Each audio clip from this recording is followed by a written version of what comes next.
24 अप्रैल 2026 दिल्ली का एक press conference hall, flashlights चमक रही हैं। माइक्रोफोन पर खड़ा है वो शख्स जिसे लाखों युवा अपना हीरो मानते थे, राघव चड्ढा।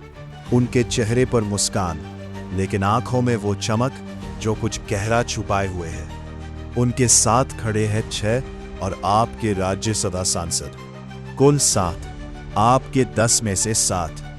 राघव चड्ढा ने माइक थामा और कहा, हम आपके 2/3 राज्यसभा सदस्य संविधान के प्रावधानों का प्रयोग करते हुए बीजेपी में विलय कर रहे हैं। बस एक पल में लाखों सपने टूट गए। इंस्टाग्राम पर उनके 1.4 करोड़ फॉलोअर्स में से 2 मिलियन से ज्यादा लोग एक झटके में गायब। युवा, मिडिल एज, बुजुर्ग, हर उम्र का इंसान स्क्रीन के सामने स्तब्ध। जो कल तक मिडिल क्लास का चैंपियन कहकर उनका नाम लेता था, आज धोखेबाज और विरभीषण कह रहा है।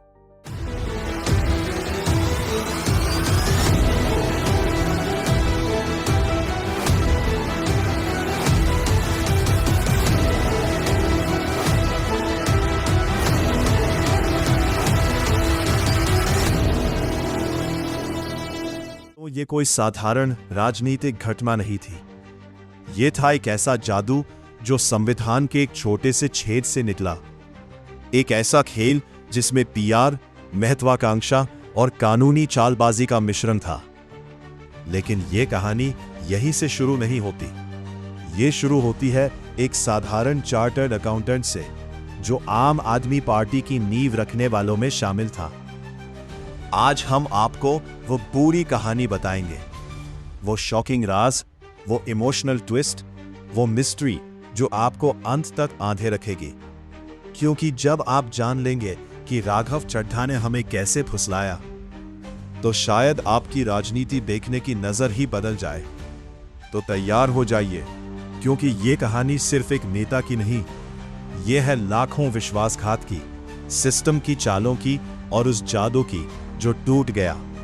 चलिए सबसे पहले पीछे चलते हैं। 1980 के दशक के अंत में दिल्ली के एक मध्यम वर्गीय परिवार में जन्मा राघव चड्ढा। पिता सरकारी नौकरी में, मां गृहिणी। स्कूल के दिनों से ही पढ़ाई में तेज, चार्टर्ड अकाउंटेंट बन गए। लेकिन 2011 में जब अन्ना हजारे का आंदोलन शुरू हुआ, तब राघव का जीवन बदल गया। वो जंतर मंतर पर पहुंचे, जहां अरविंद केजरीवाल, मनीष सिसोदिया जैसे लोग भ्रष्टाचार के खिलाफ लड़ रहे थे।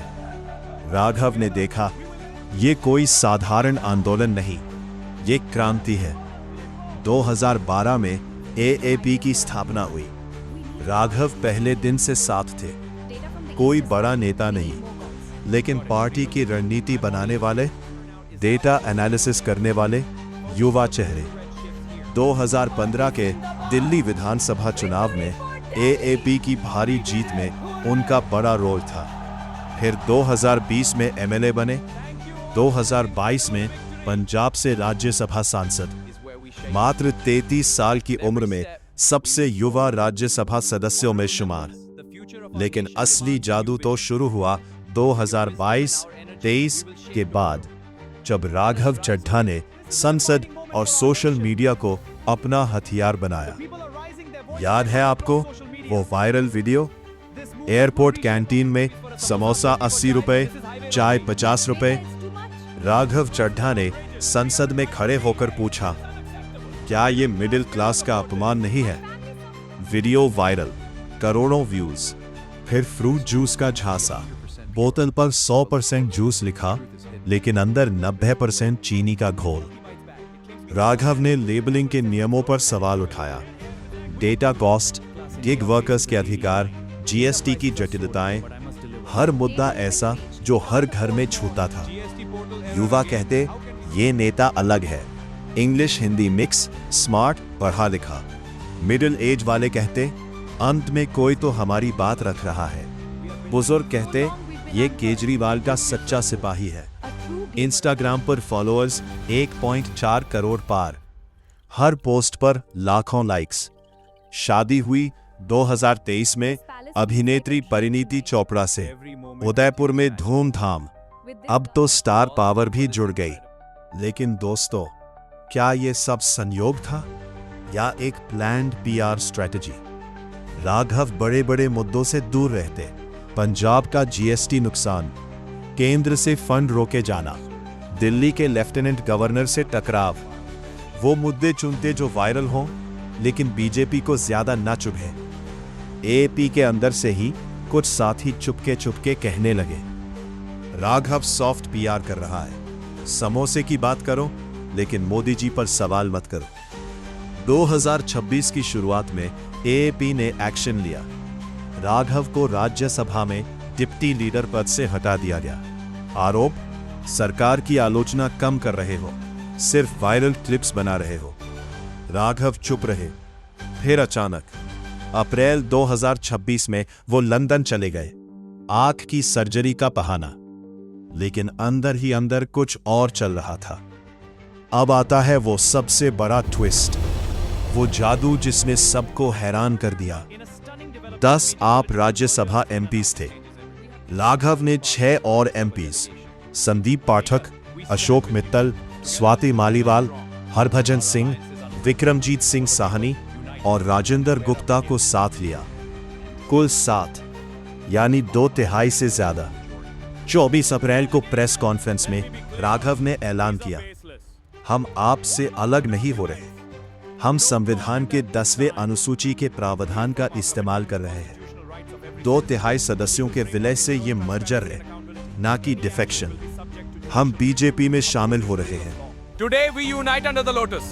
Opposition shift confirmed. A new era. Rajya Sabha chairman ने इसे मंजूर कर लिया। कोई अयोग्यता नहीं, सीटें बरकरार। लेकिन दोस्तों, ये कोई नया खेल नहीं था। 1985 का एंटी डिफेक्शन लॉ 52वां संशोधन यही कहता है, अगर 1/3 से कम सदस्य टूटकर अलग होते हैं तो अयोग्य। लेकिन अगर 2/3 या उससे ज्यादा सदस्य किसी दूसरे दल में विलय कर ले तो वो मर्जर माना जाएगा, कोई सजा नहीं। राघव ने ठीक यही किया। लेकिन इरोनी देखिए, 2022 में राघव चड्ढा ने खुद प्राइवेट मेंबर बिल पेश किया था। उसमें कहा था 2/3 की जगह 3/4 बहुमत होना चाहिए ताकि ऐसे मर्जर रुक जाए।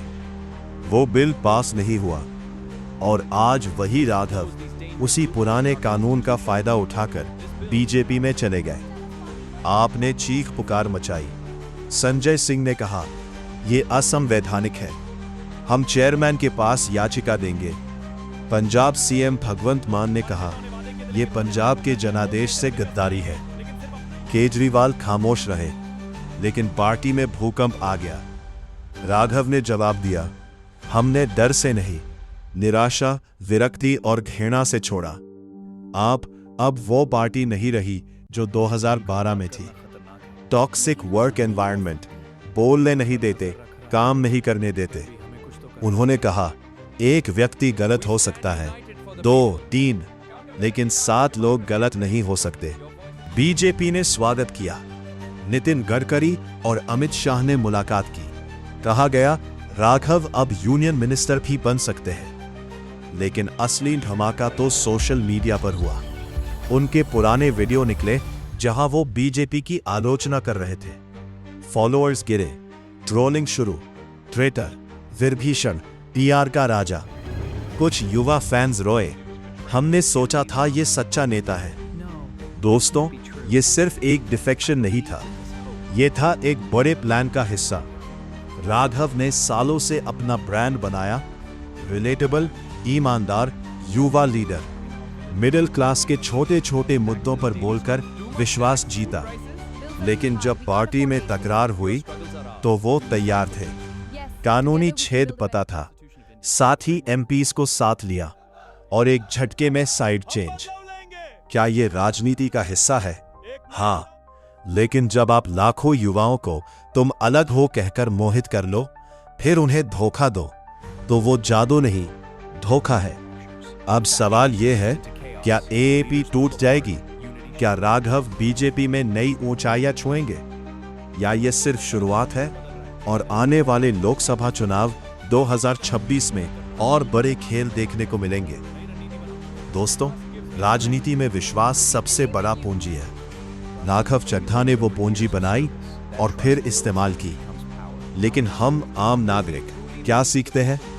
हम सीखते हैं कि हर नेता को परखो, हर वायरल क्लिप के पीछे का सच जानो, संविधान के हर प्रावधान को समझो, क्योंकि वही प्रावधान कभी जादू बन जाता है, कभी धोखा।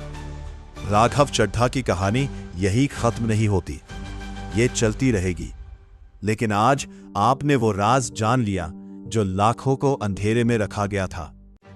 अगर ये कहानी आपको छू गई तो शेयर कीजिए, कमेंट में बताइए, क्या आप भी महसूस करते हैं कि हम धोखा खा गए?